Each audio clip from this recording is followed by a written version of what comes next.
Halo Sensikers, kembali berjumpa bersama saya Denny Darko. Tidak ada yang namanya misteri, yang ada adalah tanda-tanda yang kita semua coba untuk mengerti. Ini masih hari keempat ya sejak jatuhnya pesawat Sriwijaya SJ182. Duka mendalam masih menyelimuti Indonesia, dan hari ini ditemukan black box sudah diangkat, dan kita masih akan menunggu hasil penerjemahan black box ini dari KNKT. Nah, sebelum itu saya membuat konten ini karena adanya satu hal yang terus kemudian menyeruak kembali ke masyarakat. Karena seperti biasa, sejak terjadinya sebuah kecelakaan, maka terus kemudian orang-orang ini menjadi banyak yang menjadi takut terbang. Istilahnya namanya aviafobia. Oke. Ini seperti yang tadi diceritakan oleh teman saya yang sedang terbang hari ini di Bandara Soekarno-Hatta, mendadak jadi lengang, sepi sekali. Dan ini sangat terlihat berbeda dengan kondisi di awal tahun saat pulang liburan kemarin, menjadikan semua orang mungkin jadi mereschedule penerbangannya, meng-cancel dan sebagainya. Jadi amat sangat penting untuk saya mengajak semua yang menonton ini untuk mempertimbangkan, belajar lagi, mencari tahu lagi agar kita tidak aviafobia. Mengapa seperti itu? Karena memang moda transportasi pesawat terbang adalah yang masih paling efektif, paling cepat, dan bisa menjangkau terutama Indonesia yang nggak seperti Amerika Serikat bisa berkendara naik mobil kemana-mana.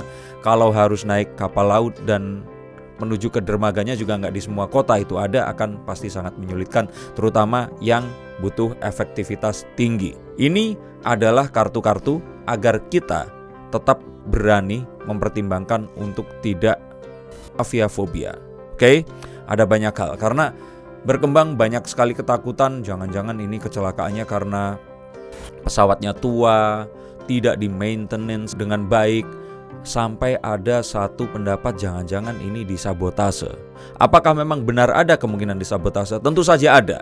Ini bukan dari saya, tetapi langsung dari IATA atau International Air Transport Association, yang menyebabkan bahwa salah satu penyebab pesawat jatuh adalah karena sabotase. Nah, gak usah tunggu lama, ini adalah 10 kartu agar kita tidak aviafobia. Seperti kita ketahui bahwa pesawat SJ182 ini jenisnya adalah Boeing 737-500. Usianya kalau nggak salah 25 jalan ke 26 tahun. Dan masuknya jenisnya itu kalau nggak salah saya ambil dari konten. Ini kontennya Kapten Vincent atau apa, saya lupa waktu itu. PKCLC.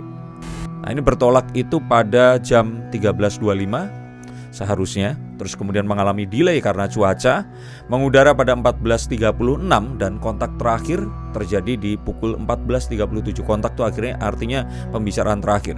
Itu saat mereka di ketinggian 1.700 feet. Dan waktu itu sang pilot Kapten Afwan meminta untuk menuju ke ketinggian jelajah 70.000 kaki atau 70.000 feet. Tapi di 14.40 kemudian hilang kontak dan hilang dari radar. ATC atau Air Traffic Control di situ mengatakan bahwa terakhir posisinya agak aneh karena dia ini berbelok arah dan beda dengan arah sudut yang seharusnya mengarah ke arah Pontianak, yaitu di derajat 0,725 atau hampir 750 derajat. Nah, ini ada apa? Ternyata terus kemudian ditemukan keesokan harinya kalau pastikan ya kalau itu kecelakaan, karena hari itu juga akhirnya memang dicari dan kalau nggak salah Pak Budi Karya mengumumkan kalau kecelakaan di hari yang sama. Ini adalah kartu pertama agar kita tidak aviafobia. Yang pertama adalah tentu saja ini cara yang paling mudah, yaitu dengan menyibukkan diri atau mengalihkan perhatian. Saat kita akan terbang dan kita takut, kita pikirkan sesuatu yang lain, seperti apa yang akan ada di destinasi wisata kita nanti atau destinasi tujuan kita nanti, akan ketemu dengan siapa, sampai siapkan banyak hal selama penerbangan. Mau mendownload film yang banyak, kalian nonton drama Korea dan yang lain-lain. Intinya adalah menyibukkan diri agar kita nggak kepikiran hal-hal yang lain. Walaupun sebagai seorang ayah, saya selalu berpikir kalau seandainya ini jadi penerbangan terakhir saya seperti apa, dan itu selalu muncul. Tapi tetap sibukkan diri kita, karena ini hanya ada satu cara. Karena jika ini tidak kita lakukan, hal kecil sekalipun akan membuat kita ini jadi paranoia dan ketakutan. Jadi cara yang tercanggih, ya cara yang paling gak canggih, yaitu menyibukkan diri atau mengalihkan perhatian. Jangan tidak memikirkan, karena tidak memikirkan malah memikirkan itu sendiri. Saya pernah waktu itu saya nggak kebayang kenapa kok waktu di salah satu flight saya lihat video, di video itu malah ada air crash investigation untuk orang-orang yang bernyali besar nonton tentang pesawat jatuh saat pesawat mengudara. Tapi hal itu tidak disarankan, itu adalah di kutub yang lainnya, dan saran saya tetap alihkan perhatiannya, fokus kepada apapun. Kalau ternyata punya teman terbang, ajak ngobrol mereka. Kalaupun ternyata nggak ada dan perlu ngobrol sama orang, ajak ngobrol air crew-nya.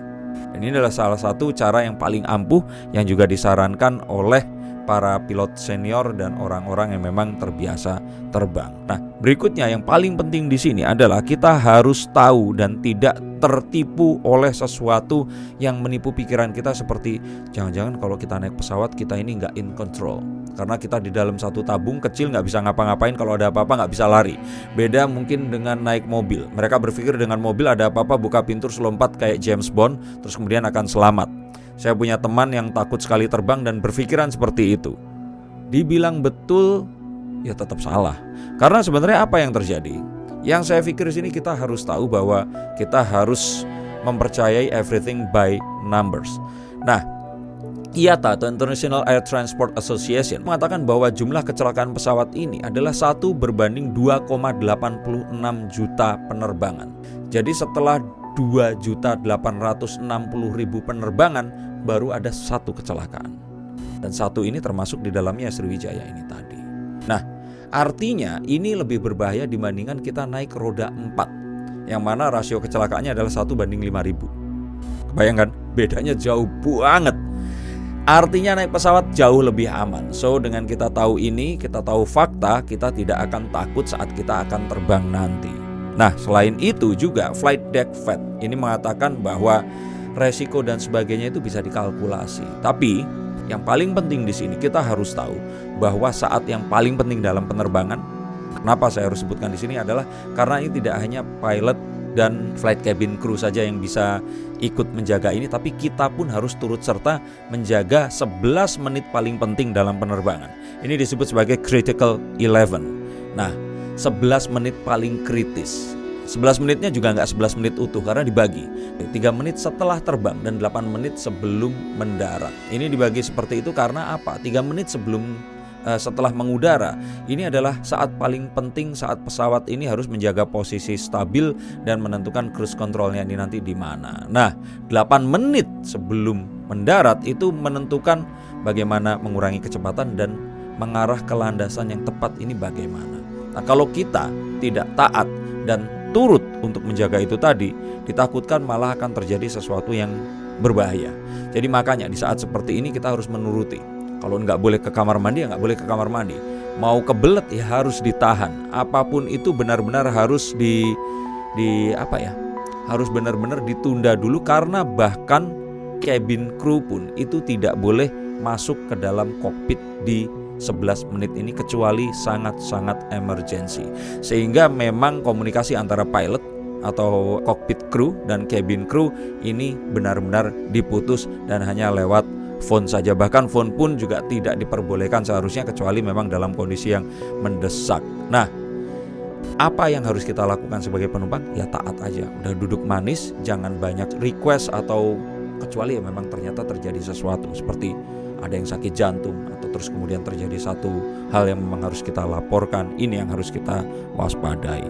Nah, kita juga harus lihat berdasarkan manusianya. Kira-kira siapa sih yang berpotensi besar menyebabkan ini semua menjadi celaka? Oke, kita akan langsung mengetahui karena ini adalah satu persentase yang dipaparkan oleh Flight Deck Fat. Jadi resikonya ini ternyata bisa disebabkan saat apa? Satu pertama adalah saat take off. Oke, saat take off ini besarnya 13%.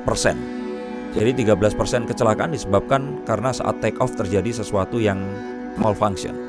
Nah, saat naik ke udara setelah terbang dan menuju terbang, ini tadi adalah 8%. Jadi penyebabnya itu 8%. Jadi kalau ternyata pas take off semuanya aman, tenang, 13% menuju kecelakaan itu sudah hilang.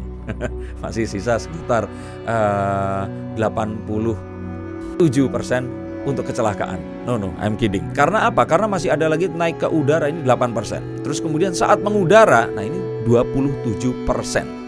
Oke, jadi saat kita di atas setelah menembus awan, nah itu 27%. Nah setelahnya nanti ada akan mendaki dan mendarat untuk mencari posisi yang tepat, karena ya kita nggak kayak naik mobil, kayak naik mobil juga sih, karena jalannya kan seperti itu. Pesawat pun juga kita harus menghindari hal-hal yang tertentu, itu sebesar 17%. Dan waktu mendarat ini yang paling besar resikonya adalah 38%. Nah, jadi itu tadi adalah persentase dari apa ya? Kalau saya bilang waktu-waktu saat kita terbang dan saat apa yang paling beresiko yang harus benar-benar kita perhatikan. Nah, kalau dilihat dari orangnya, kita akan lihat bahwa sebenarnya yang menyebabkan ini semua itu bisa jadi dari human error, bisa juga dari ternyata cuaca atau hal yang lainnya. Dan sama kayak tadi, Flight Deck Vet ini mengatakan bahwa penyebab utama kecelakaan ini kalaupun ada terbesar itu adalah karena pilot atau 55%. Tapi jangan khawatir, karena sekarang itu memang mayoritas mereka menggunakan yaitu tadi kalau dibilang benar-benar menyalakan otomatis, jadi mesin bekerja dan pilot mengawasi jalannya ini tadi, sehingga mereka mungkin kalau ternyata kita lihat terus, wah tombolnya ada banyak, ini ngoperasinya gimana dan sebagainya, tenang saja, mereka ini piawai untuk melakukan itu. Dan ditambah dengan otomatis yang bisa dilakukan itu tadi, seharusnya penerbangan kita akan aman. Tapi pilot ini memegang peranan penting, dan keberhasilan saat kritis atau tidak, akan celaka atau tidak, itu sekitar 55%. Kerusakan mekanikal ini 17% saja, karena ya memang sebelum pergi sudah dicek semuanya, sehingga kerusakan ini mungkin juga bisa disebabkan oleh hal-hal yang lain. Misalnya tiba-tiba ada burung masuk ke dalam jet engine-nya itu tadi, dan hal-hal yang lainnya. Cuaca itu 13%, sabotase 8%, dan ATC ground handling itu 7%. So itu tadi kalau boleh saya ulang, faktor penyebabnya adalah pilot itu 55%, kerusakan mechanical 17%, cuaca 13%, sabotase 8% yang tadi saya sampaikan. Bisa saja mungkin adalah sabotase, tapi ya kecil, cuma 8%. Dan ATC atau Air Traffic Control dan ground handling ini 7% saja. Hey, oh ya, banyak yang nanya pada saya, apakah Denny Darko ini cuma bacain artis doang, atau orang biasa kayak kalian pun bisa saya baca kartu tarotnya? Nah, saya jawab ya bisa dong, karena kalian kan sama-sama manusia. Manusia pasti punya perasaan penasaran, dan jika kalian penasaran, jangan tunggu lama, silakan hubungi langsung. Ada yang mau ditanyakan monggo, ada yang mau dikonsultasikan silahkan, atau mau curhat saja. Tapi saya akan bacakan menurut kartu yang ada di depan saya untuk membaca tanda-tanda yang terbaik, agar kalian bisa terbebas dari kegalauan dan bisa melangkah, mendapatkan langkah yang tertepat untuk kehidupan kalian yang lebih baik. Saya tunggu teleponnya di nomor ini. Oke? Jangan di stop videonya, ini masih lanjut. Oke? Ini saya lanjutin ramalan yang berikutnya. Satu lagi, setelah kita mengetahui hal-hal itu tadi, yang paling kita takutkan saat kita merasa aviafobia atau takut untuk terbang, ini adalah karena faktor ini. Dan faktor ini jarang orang tahu. Saya yakin juga kalian pasti nggak akan kepikiran, tapi kartu saya akan membongkar ini dan akan memaparkan ini kepada kalian. Hal itu apa? Kecelakaan pesawat itu biasanya saat itu terjadi akan diliput dan diberitakan selama berhari-hari. Mengapa? Ya karena mungkin ini adalah ketidakadilan dunia mungkin ya, kalau pendapat saya pribadi ya. Jadi kalau sesuatu yang besar terjadi, terus kemudian itu harganya mahal dan melibatkan banyak orang yang terus kemudian ya, pendapat pribadi ya again ya. Terus kemudian mendapat satu ya kayak mobil, kalau mobil mewah kecelakaan sama kalau becak kecelakaan, orang lebih ngobrolin tentang mobil mewah, intinya seperti itulah. Nah, orang lebih fokus kepada hal yang negatif saat sesuatu yang besar itu terjadi. Contoh, kalau pesawat jatuh seperti ini, nanti sampai 1 bulan ke depan kita akan masih ngobrolin ini. Bahkan sampai 2 bulan, 3 bulan ke depan kita masih membicarakan dan takut tentang ini. Artis ditanya tentang pendapatnya, semua orang membicarakan tentang ini. Dan ini akan ada di berita, di YouTube trending, dan laporan live-nya akan terus disiarkan. Bahkan ke aspek-aspek terkecil seperti, oh ini gaji, ini tunjangan, dia punya firasat apa dan sebagainya. Coba bandingkan dengan kapal yang tenggelam di Danau Toba. Dapat gambarannya? Gak ada yang tahu itu nahkodanya siapa, yang meninggal ini siapa, marganya apa, dan sebagainya. Hanya karena memang liputannya lebih, coverage-nya lebih luas, sehingga membuat kita takutnya lebih lama. Nah, sedangkan hal-hal yang seperti itu terus kemudian hilang dan orang akan lupa begitu saja. Ini membuat hal seperti ini memang membuat kita semakin aviafobia lagi, semakin takut lagi. Apalagi jika kita selalu melihat berita itu dan lihat timeline, lihat sosmed, isinya semua tentang itu. Maka dari itu, kita bersama-sama untuk menahan diri, sebarkan satu hal yang positif, seperti kita untuk mengajak, yuk jangan takut terbang seperti ini. Instead of kita, ya ampun ini kasihan banget, ya ampun dia ini ternyata punya firasat ini, ya ampun. Yang saya berpikir ini malah akan membuat ketakutan semakin merajalela, dan kita tidak fokus kepada sesuatu yang seharusnya lebih konstruktif dan membuat kita terhindar dari kecelakaan yang berikutnya. Ini yang saya pikir kita harus fokus ke arah sana. Nah, yang kemudian saya lihat lagi berikutnya ini adalah kita harus benar-benar mengikuti arahan dari air crew. Jadi kalau misalkan kita diminta untuk, Pak duduk di bagian belakang agar pesawatnya lebih stabil, kita turutin. Pak matikan ponsel, atau ternyata menanyai tentang Bapak profesinya apa dan sebagainya. Karena yang tidak kita ketahui sebenarnya pramugari dan pramugara ini itu train atau dilatih untuk mengetahui kita ini seperti apa. Karena mereka ini jumlahnya cuma sedikit.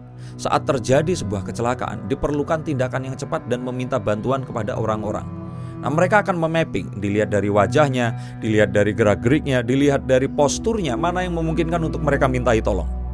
Maka saat kita datang, kita ditanya, jawabannya harus benar-benar seperti yang mereka ingin kita untuk jawab. Misalkan waktu ditanya, selamat pagi, duduk di kursi berapa? Ada yang cuma begitu. Ada yang 28A. Mereka akan menghindari orang-orang seperti ini untuk dimintai bantuan. Mereka akan meminta bantuan kepada orang yang berusia mungkin di atas 20 tahun dan di bawah 40 tahun dengan tubuh yang bugar, dan orangnya akan selalu menjawab misalkan 28A. Kalau disapa selamat pagi dengan selamat pagi. Nah, ini adalah tugas mereka. Dan saat mereka menjalankan tugas, itu demi keselamatan kita semua. Maka kita bantu cabin crew untuk melakukan ini. Bahkan jika ternyata captain atau cockpit crew untuk memberikan arahan kepada kita pun, kita harus mengikuti dengan taat. Nah, yang paling penting lagi adalah hal-hal yang mendetil yang harus kita lakukan saat critical eleven ini tadi. Critical eleven ini munculnya kapan? Nah, saya akan kasih tahu critical eleven ini terjadi saat apa. Biasanya adalah saat kita nanti diminta untuk ada larangan untuk tidak ke kamar kecil, dan terus kemudian pramugari dan pramugara atau cabin crew-nya ini jalan bolak-balik untuk mengingatkan, coba tolong tidak tidur atau dibangunkan, dan diminta untuk mengenakan sabuk pengaman, terus kemudian mematikan ponsel, membuka jendela agar kita bisa melihat kondisi di luar kalau terjadi apa-apa, atau water landing, atau sesuatu yang terbakar, atau sesuatu yang tidak diinginkan. Dan kita juga diminta untuk menegakkan sandaran agar nanti untuk jalan keluar evakuasi agar gampang untuk orang yang dekat di window ini, seat, dan juga untuk melipat meja. Karena kalau terjadi satu saja kecil kesalahan akan mengakibatkan satu nyawa atau lebih akan hilang. Dan biasanya ini juga adalah satu waktu di mana memang tadi sudah saya katakan komunikasi antara cabin crew dan orang di kokpit ini akan dihentikan dan benar-benar fokus kepada proses pendaratan atau saat terbang. Ini harus benar-benar kita ingat-ingat, kita taati, jangan terus kita mau main menang sendiri dengan malah menyalakan ponsel, main dan sebagainya. Kita tidak tahu kesalahan kecil kita akan berakibat fatal kepada seluruh penerbangan. Yang berikutnya lagi yang harus dilihat di sini adalah memahami tentang konsep aviasi dan turbulensi itu sendiri. Dulu saat saya terbang, saya pasti akan ketakutan. Ini saya sedang apa dan sebagainya. Nah, intinya seperti ini, saat setelah terbang, biasanya pesawat ini akan menembus mega dan awan yang ada di sekitar ini jadi tempat langit tempat kita biasa yang kita lihat karena ada awan dan meganya, dia akan menembus dan setelah itu dia akan terbang di atas itu. Nah, saat menembus biasanya pasti akan sedikit bergoyang. Nah, orang yang tidak tahu pasti mengira ini ada apa-apa dengan pesawat ini tadi. Bahkan ada orang yang berbicara kalau itu sayap pesawatnya sampai bergoyang-goyang. Ya memang dia dibuat dengan material yang bisa lebih fleksibel sehingga malah tidak akan retak karena satu permasalahan dan yang lainnya. Ini dengan kurangnya informasi, kita malah akan ketakutan terhadap sesuatu yang sebenarnya itu adalah indikasi ini semua aman. Jadi dengan mengerti konsep aviasi, turbulensi, caranya bagaimana? Jangan nelpon guru atau dosen, googling lah atau kita belajar sendiri. Kita akan tahu bahwa sebenarnya penerbangan ini akan melalui proses itu tadi dan semuanya akan aman-aman saja. Nah, ini juga bisa kita tanyakan kepada orang-orang yang sudah terbiasa terbang atau melihat nasihat-nasihat dari pilot yang sudah senior atau cabin crew yang sudah senior. Jadi yang paling penting di sini kembali lagi adalah kita harus tahu bagaimana penerbangan ini dilakukan dan kita harus benar-benar mentaati apapun yang menjadi protokol penerbangan itu sendiri. Dan terakhir kali, yang paling penting tentu saja adalah berdoa. Karena apapun itu tidak terlepas dari semua ini kita kembalikan kepada yang punya dunia. Kita di sini ngontrak yang mau diperpanjang atau langsung di-terminate saat itu juga beliau yang akan atur, sehingga kalaupun ternyata mau terbang dan setelah terbang ucapkan doa dan syukur jika memang akhirnya kita sampai di tempat tujuan kita dan bertemu dengan orang-orang yang kita sayangi kembali. Ini tadi adalah 10 hal yang harus kita perhatikan agar kita tidak aviafobia, sehingga tidak ketakutan, wah jangan-jangan nanti ada kerusakan, sabotase dan yang lain-lain. Dan ini juga menjadi pengingat bagi saya dan kita semua untuk benar-benar taat kepada protokol penerbangan, dan semoga proses evakuasi ini berjalan lebih cepat lagi. Keluarga yang ditinggalkan diberikan kekuatan, mereka yang meninggal dunia diberikan tempat yang layak di sisinya, dan semoga kita semua, semoga saya berharap ini adalah kecelakaan terakhir yang pernah ada di Indonesia dan di muka bumi ini. Saya Denny Darko, terima kasih dan sampai jumpa.